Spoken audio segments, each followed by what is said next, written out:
Đây anh em lên lô cốt đây. Đi thôi.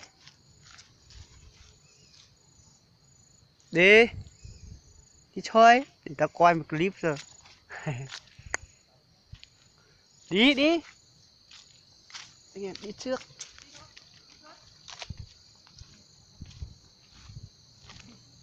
Đây.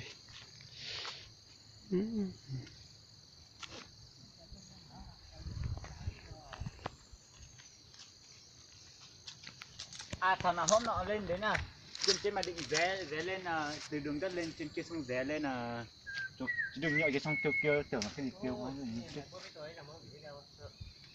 Thử lộ vào cái. cái gì phải nói về Bây giờ sẽ khoai nhiều. vậy lên đi chơi rồi máu quay lên cho. làm cho nó Đi đi. 12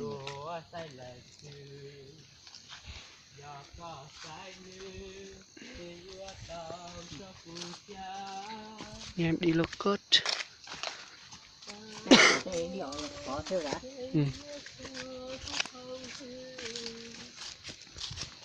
Chấm lên xuống em đưa thế. Ủa, chẳng phải mình nên tuần tao đi cả. Đôi chặt lại đây hả? Tốt không vậy thì mình phải nào đây này.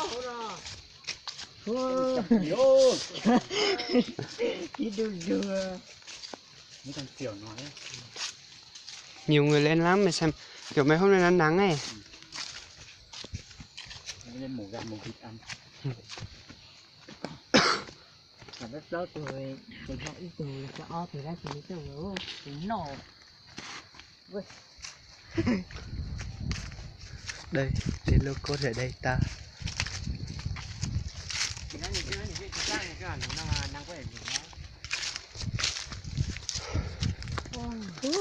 Cái gì sao sao? Sao ta làm còn đây mà sao mà xóa hết chưa? Tên là chưa kìa. Lâu lắm rồi đấy. Ô, thấy quá. Hát tiếng người cái đấy.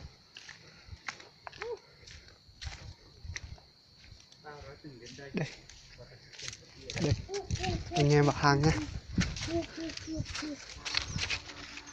Wow, tới quá à? Lô cốt đây, lô cốt đây, lô cốt đây.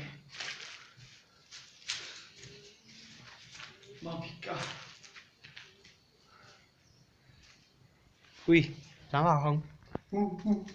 Mo. Ui. Ui ui.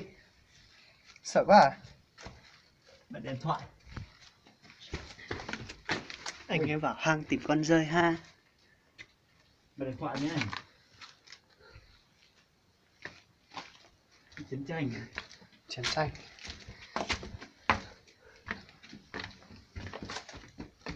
Đây, chỗ lối ra.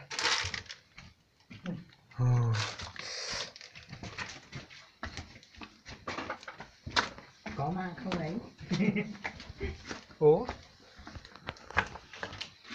Đừng bảo là có.